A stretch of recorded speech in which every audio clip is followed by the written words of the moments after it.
So we will continue. أعوذ بالله من الشيطان الرجيم. بسم الله والصلاة والسلام على سيدنا محمد وعلى آله وصحبه أجمعين. So we were supposed to be continue training how to share Islam and answer questions about Islam. So today I wanted us to actually practice how to tell our parents or our families that we become Muslims. So that's basically it. So remember the couple, maybe we had like spent 3 weeks trying to practice how to share Islam clearly and concisely in like 5 minutes. So I'm gonna start with how people should actually tell their parents, and then each of you gonna go and try to role play this scenario, inshallah. So actually, this issue is one of the most challenging and challenges things that the new Muslims go through. I cannot even tell you how many people that I know in Memphis, they don't speak with their parents and they've been kicked out. I have a brother here, comes to MIC, alhamdulillah, now consistently. I know him before COVID. And his father and mother, they both work in a church. So he continue living in secret without telling him that he's a Muslim for like 6 years until he went through like a personal challenges, and he start telling them in a way of like what you guys gonna do now, like fighting. And he dropped that ball, like bomb or whatever you want to call it, to see are they gonna kick him out or not. So he was actually having so much issues because he didn't tell them about it. We know there's a sister that her father actually pulled up a shotgun, because she was a Muslim. She became a Muslim, and he told, "You're not gonna come to this house with this hijab, with your prayer rug and stuff." So she was like, "One day I forgot to take my hijab off, and my dad didn't let me go back home, and he pulled up a shotgun at me." And that's my own father. And we have so many other stories. Um, we have our sister who actually her father stopped talking to her, only her mother. Like they're having all these challenges. So how can we address this issue? Ideally, what I usually tell them, when they was like, I want to tell my parents, I tell them, look, don't just go and tell them I become a Muslim. You need to give it gradually, baby steps. If it's the right time, you need to take your mom or your dad, whoever is more lenient, or your brother or your sister, whoever is like more accepting, and you go over lunch or dinner or coffee, and you start sharing your experience with them. Like, hey mom, hey dad, hey my brother, I've been going through these questions. I was going through these challenges in my life. And I was learning about this religion, that religion, this religion, that religion. And I have all these questions in my mind until I found a religion that actually teaches this and this and this and this and this. And it answered my questions. And then you share more information about the religion, what Muslims believe in. Like you tell them they believe in one God, we believe in Jesus and Prophet Muhammad, we believe in this, this, this. You teach them and tell them so many beautiful things about Islam, until they get the hint. And you tell them, look, I'm afraid. I don't want to tell my dad. I don't want to tell my brothers, my siblings, my friends. I don't want them to reject me. I don't want them to find me because I love them. So they have to actually go through the emotional route when they're trying to tell their parents that they become Muslims. Make sense? That is basically the easiest way to do it.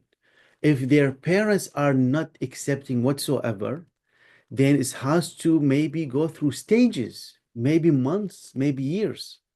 Maybe first day that they meet over lunch or dinner, hey mom, hey dad, I'm having these questions. What do you think? And I found Islam, this is what they're talking about, this is what they answer. What do you think?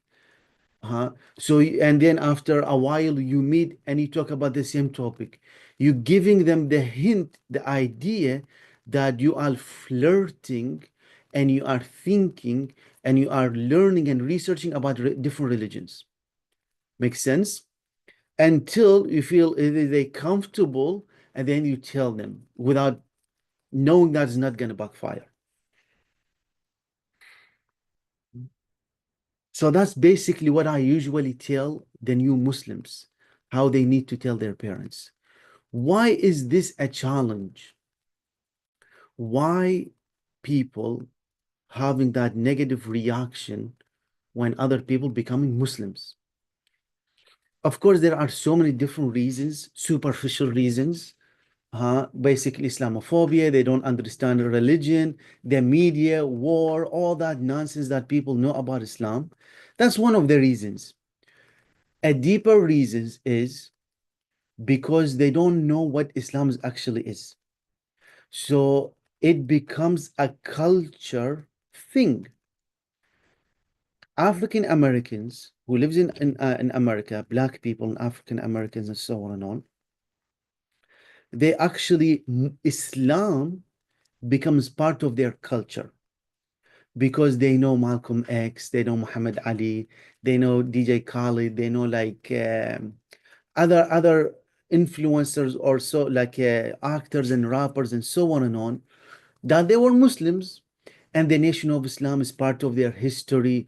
So like realistically, majority of African Americans that you meet, they know a Muslim. That it could be their uncle, their cousin, their friend, whatever it is, maybe near or far, they know a Muslim in their family somewhere. And that's the majority of them. So when an African American Muslim, an African American person becomes a Muslim, they don't look at it as what the heck are you doing? They don't look at it as you are betraying their culture. They don't look at it as you are changing who you are. You are a new person now. They don't look at it this way. Those are okay, I guess, be careful, whatever they keep an eye on. Other races in America, specifically whites, it is extremely difficult for them to convert and accept other people converting because they view it as, how they call it, culture treason. They view it as you are betraying who you are betraying where you're coming from.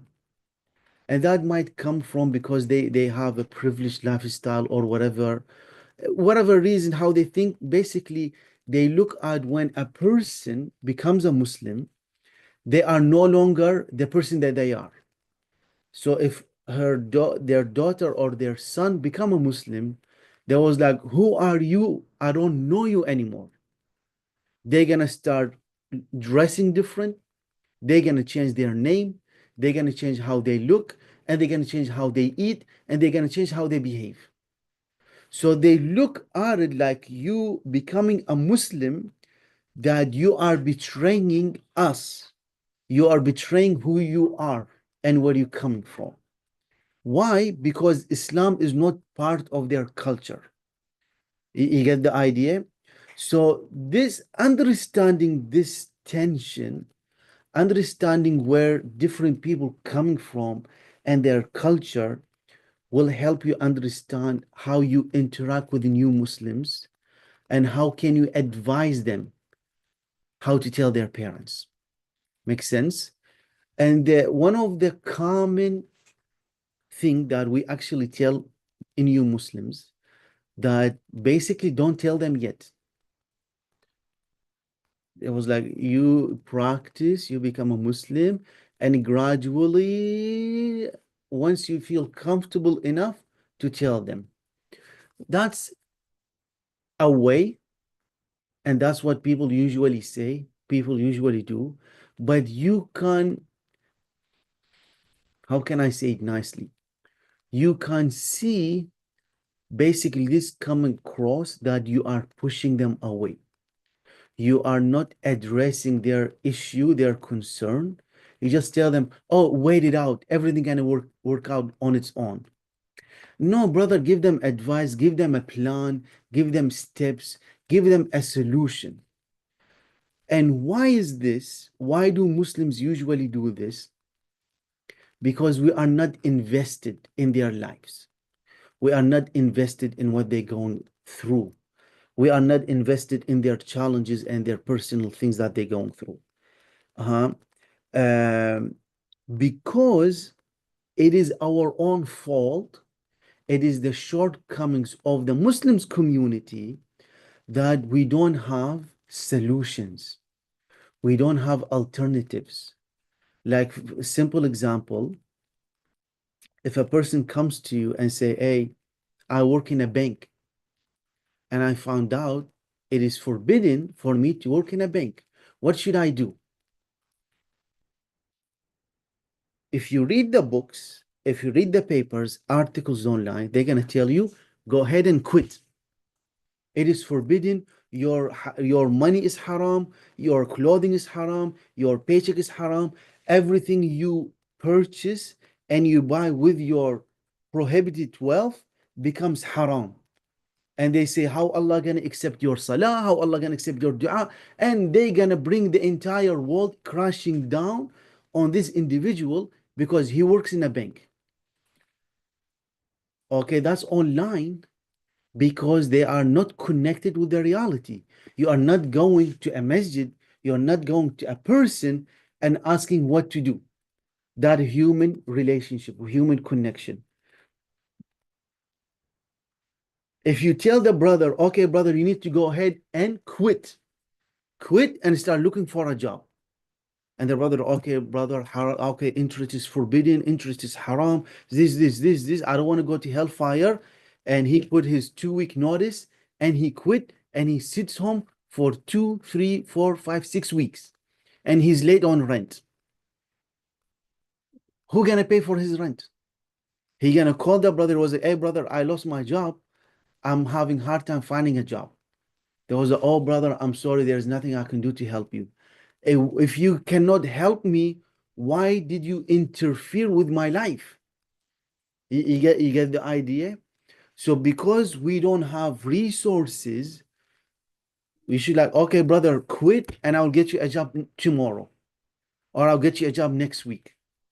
Now you are solving the issue by giving a solution.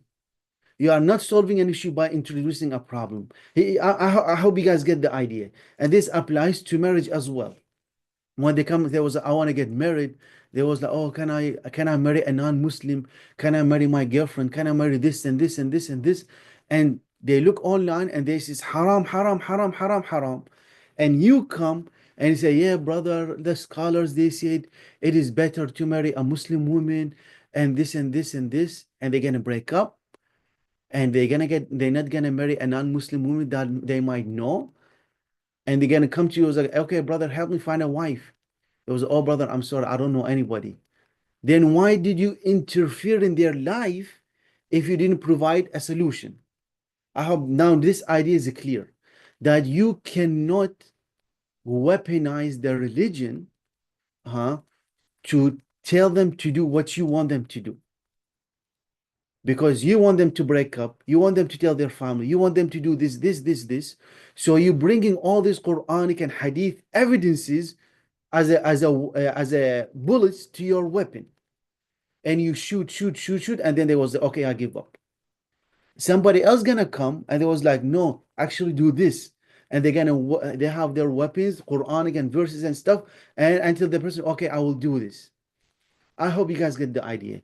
So the challenge of the new Muslims when they tell their parents is our fault because we are not guiding the new Muslims and we are not actually bringing awareness and providing practical solutions to these issues. Like what if the person gonna get kicked out? I have so many converts where they say, oh, my family always debating with me all about Islam. And they always pressure. We have the sister here in MIC that she used to go to the sisters gathering. You guys know her. I'm not going to mention her name, where her grandmother kicked her out from the house. And then other sister, they took her in, and then she moved out to Atlanta to study and so on. This is like real life scenarios. So instead of us, there was like, okay, don't talk about religion. Don't talk about religion and politics. Let it go. Let things go and try to guide them in every way possible. Whatever, keep it secret. Or use emotional arguments. Or use this and this and this and this. Otherwise, we're going to tell them, hey, we have a house for you to live in. You don't need to live there. We're providing solutions to their challenges. Why? Because we want to be invested in their life. I don't want to keep talking about this. I want your thoughts. Let's take like 10 minutes. You guys share what you guys think, what solution that we can use and implement to address this issue in our community. And then maybe we spend like 20 minutes practicing how can we do that. Um, so what do you guys think? What can we do to address this issue? الله أكبر الله أكبر الله. I'm sorry. Thoughts, questions, reflections? Assalamu alaikum. Wa alaikum salam.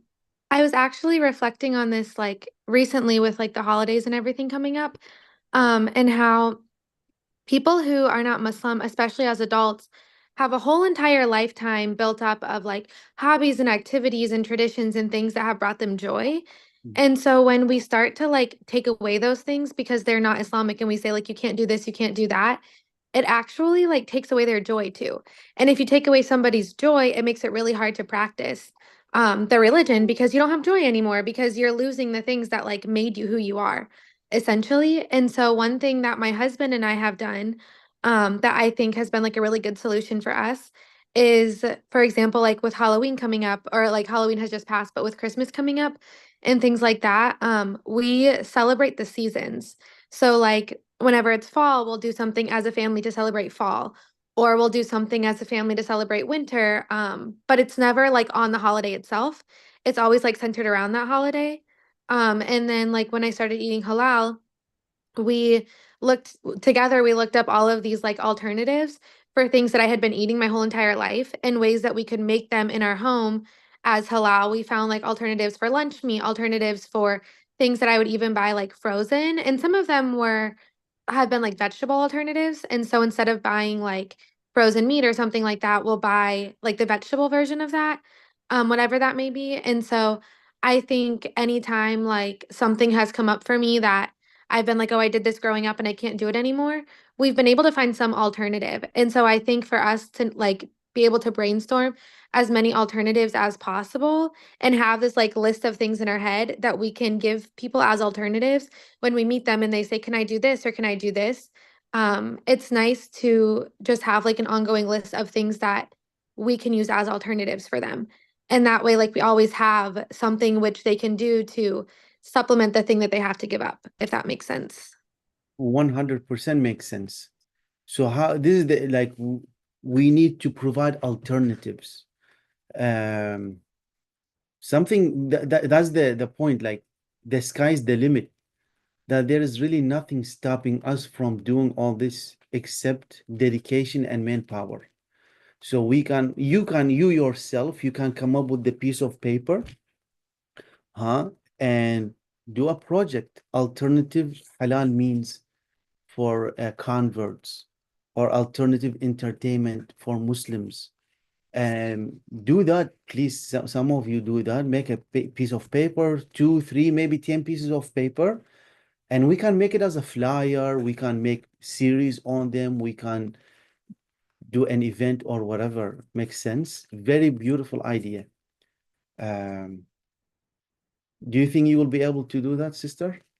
Yeah, I can do that. I mean, I already have a whole list of like the things that I have already done. I mean, in my head, like not written down, but the things that I've done that I want to implement with my daughter. So I can just like write them down on paper. Like nasheeds, those have been a good alternative for me to music.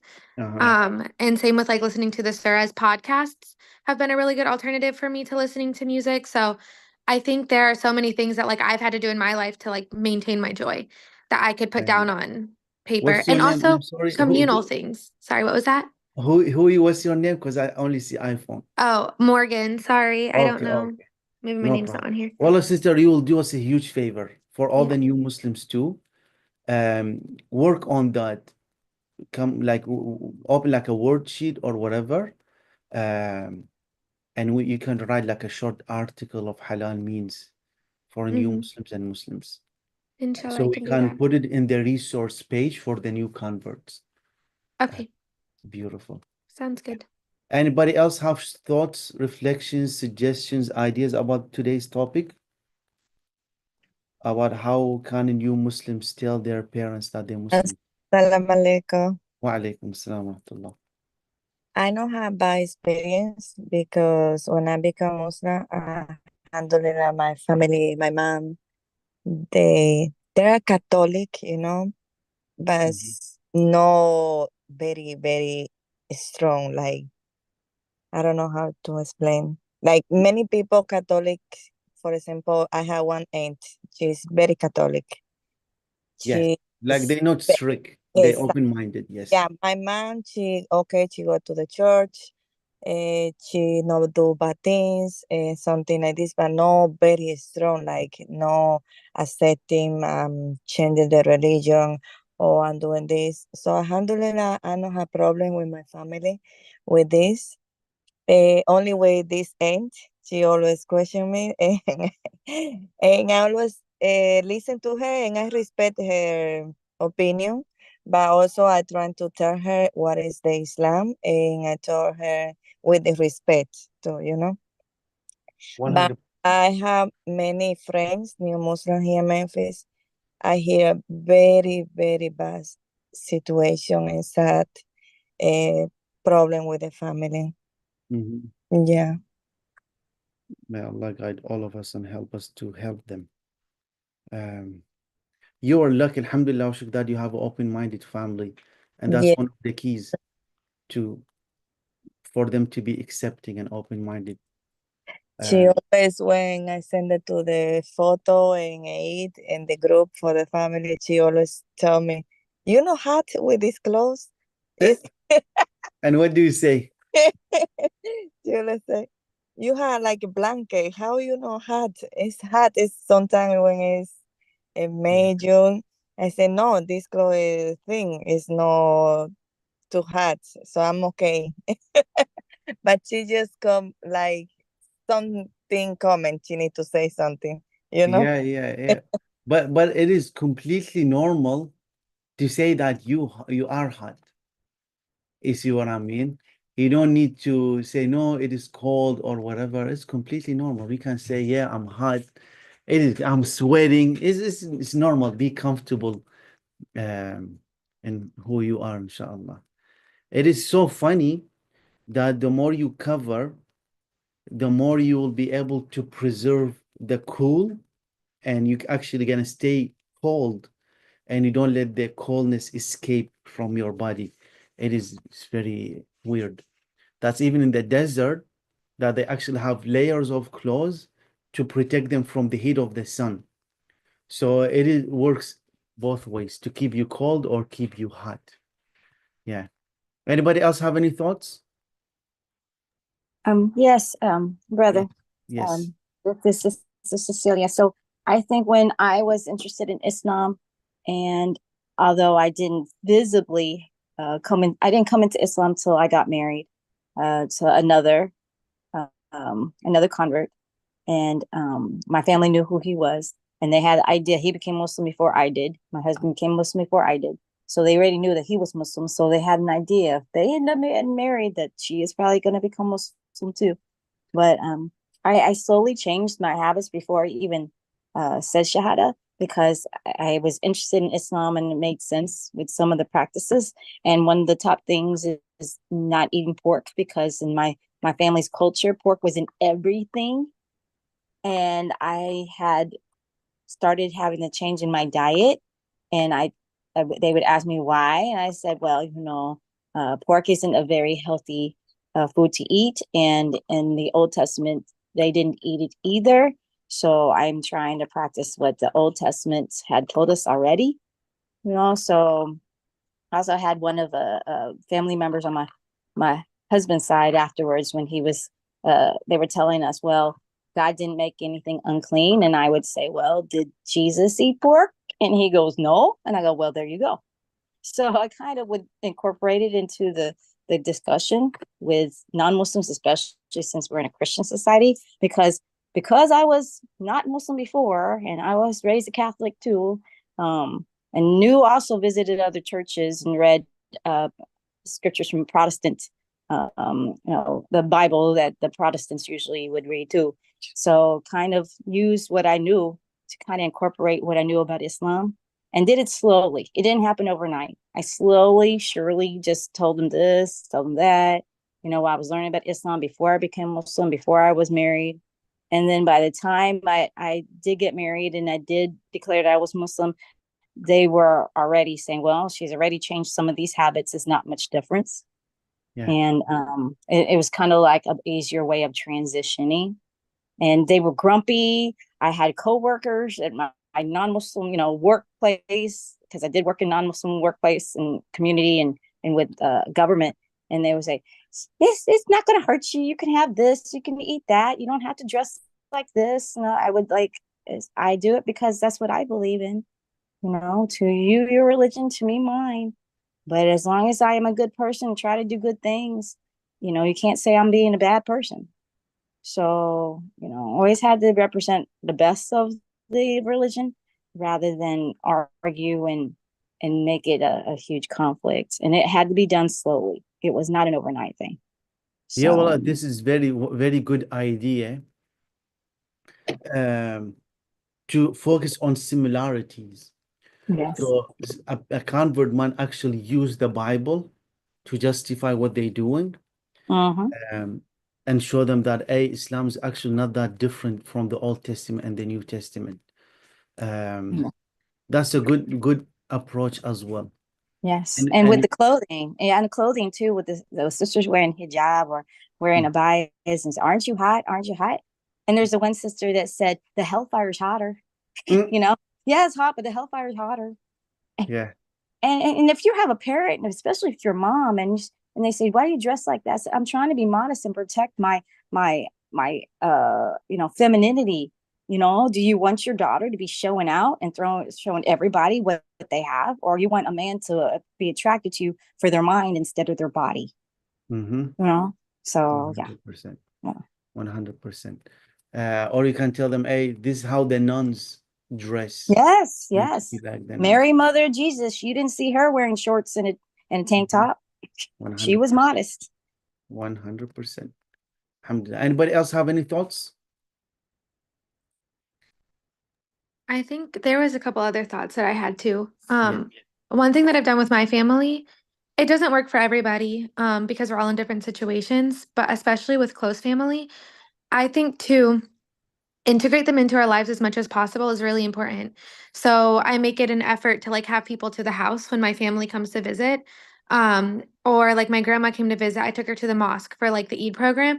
I tried to take them for things that are festivals or things where they can go comfortably dressed as they normally do, not prayer where everybody's going to be dressed the same way. But things where it's more of a family environment and they can see other Muslims and how other families are living so that they can see that my life really isn't that much different than it was growing up, because I feel like if we talk about it but they're not seeing it, then it also makes it hard for them to really visualize what life is like for us once we become Muslim.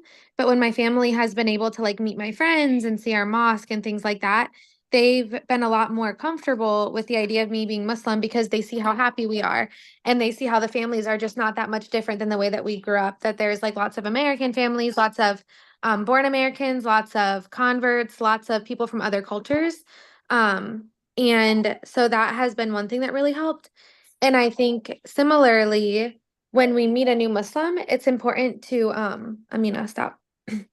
To integrate ourselves into their lives too. So not just telling them do this, do this, do this, or this is what you can do, this is what you can't do, or this is what Islam teaches, but to also find like topics of connection of things that they enjoy that we can talk about with them, or especially with females when they're going out to get new clothes, to offer to go with them, to not just say like you can go to this store and this store, but to be like, hey, would you like someone to go with you, and either to yourself go with them, accompany them, or to find somebody who can accompany them, because it can be really lonely becoming Muslim. And so I think to be able to provide that community as much as we can makes the transition a lot easier, and makes it a lot easier for them to stay Muslim when they know that they have like physical support that they can go to at any time, who connects with them on things that aren't just the religion. 100%, 100%. That's wonderful idea. But this is way after, like once they accept that you are a Muslim and they cool with the idea that you cover up, then you can invite them in. That's a blessing. But the idea before, how we can break it down to them, and then integrate them in our lives. Because this is one of the biggest challenges that we have in our community, that we are divided. We are so busy worrying about other things, and then you Muslims having their own challenges. Subhanallah, Sister Cecilia, the brother who got expelled, the student from PVS a couple of weeks ago. So I talked with his father, and he's African American. He's my friend. Like I known him for years now. And he was like, yeah, I've been facing this discrimination and racism with the Muslims community, and they never make us feel welcomed, and they didn't give my son multiple chances. I was like, brother, I didn't even know you're facing this. Because like we used to go every Sunday, eat dinner at Queen of Sheba, and everything is fine. But that could be one of like our attendees, like regulars, they come to the masjid every other night, and they are facing this discrimination and racism with our community. So it is very sad reality. Hopefully we can do something to address it. But yeah, there's even some teachers in PVS, they talking about this. So it is real. We just have to be bold and strong enough to acknowledge that they exist, so we can do something about it. We don't want to waste our time talking with people who blinded to the fact. We want to get specific group or some group of people who actually feel the same way, and they want to do something about it. May Allah guide us for everything. Any other thoughts? So who can give us a role play? Like, how can a new Muslim go and tell their parents that they become Muslims? Can you enact a scenario before we end? Who want to do it?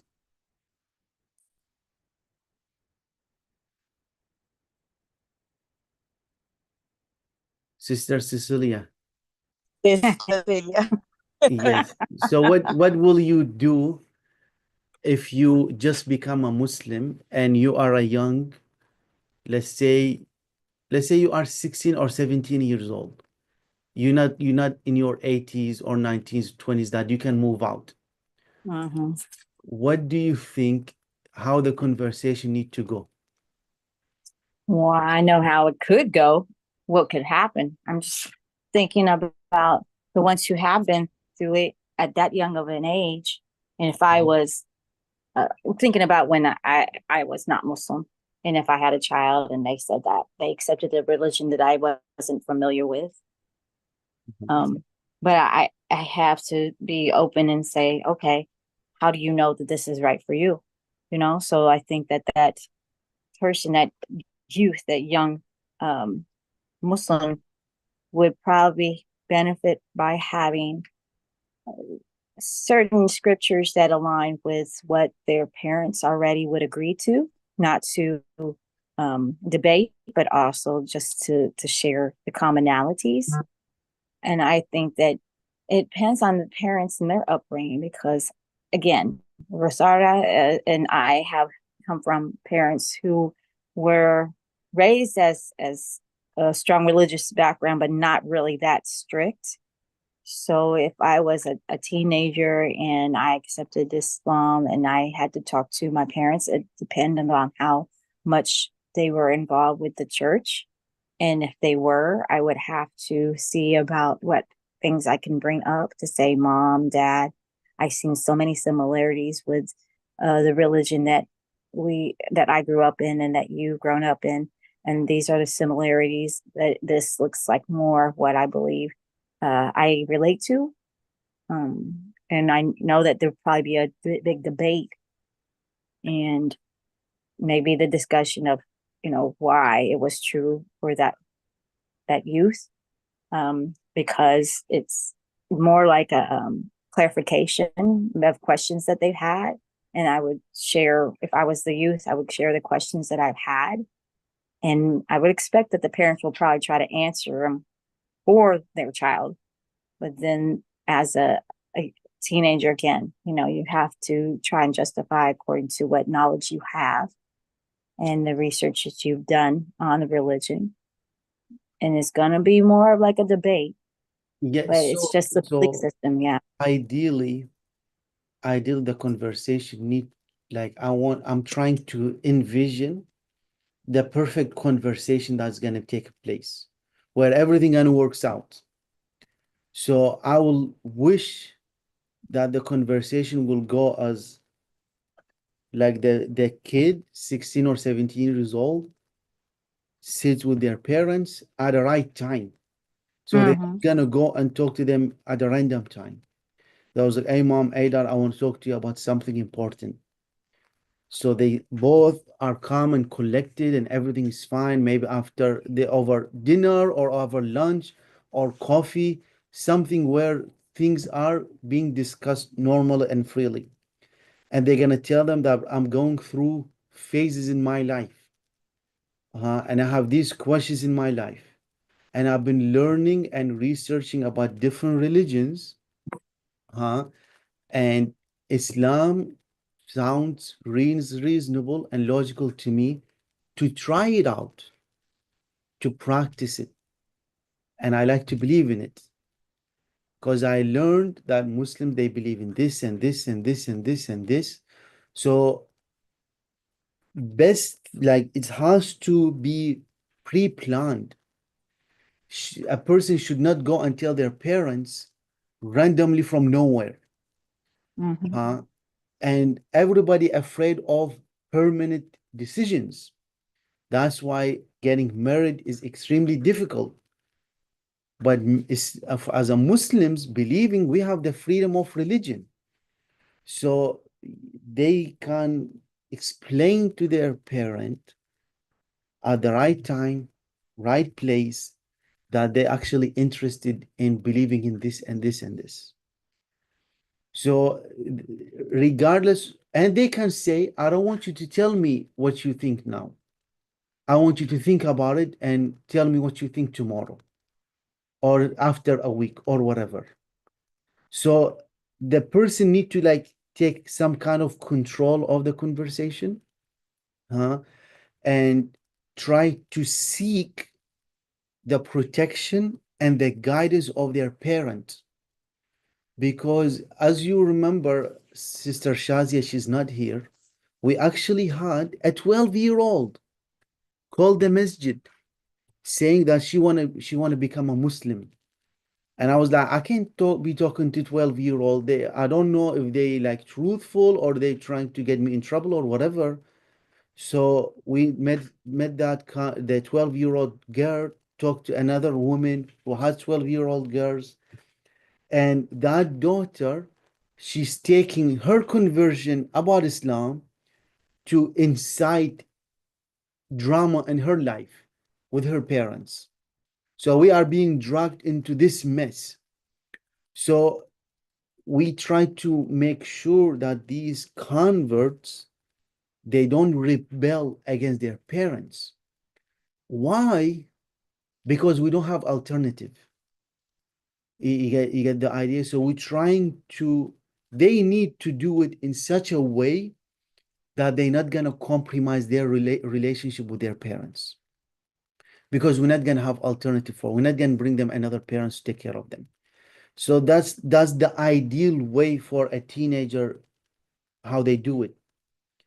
Also, even for adults, for 18 and up, they should not take their conversion to Islam as a topic of tension between them and their parents.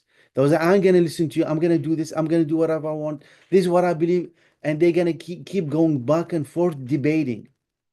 That's the worst thing that can take place. Even between people who are already married. Debate should never take place.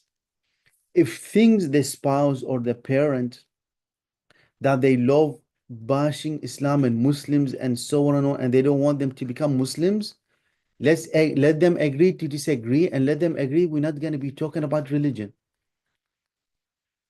They cannot compromise their relationship with their parents, because as Muslims we are commanded to be good to our parents, as long as they don't command us and force us to do something that is wrong or something that is prohibited.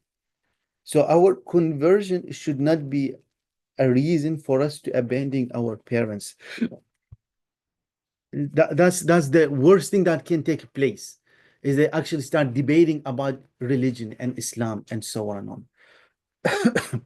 Brother Light, Yes. I have a question about this Yes. then, because I know that you shared incidences where there's been so much conflict, and just like you said, the sister that was kicked out of the house by her grandmother, and now she's in another states, and alhamdulillah, doing very well. Alhamdulillah.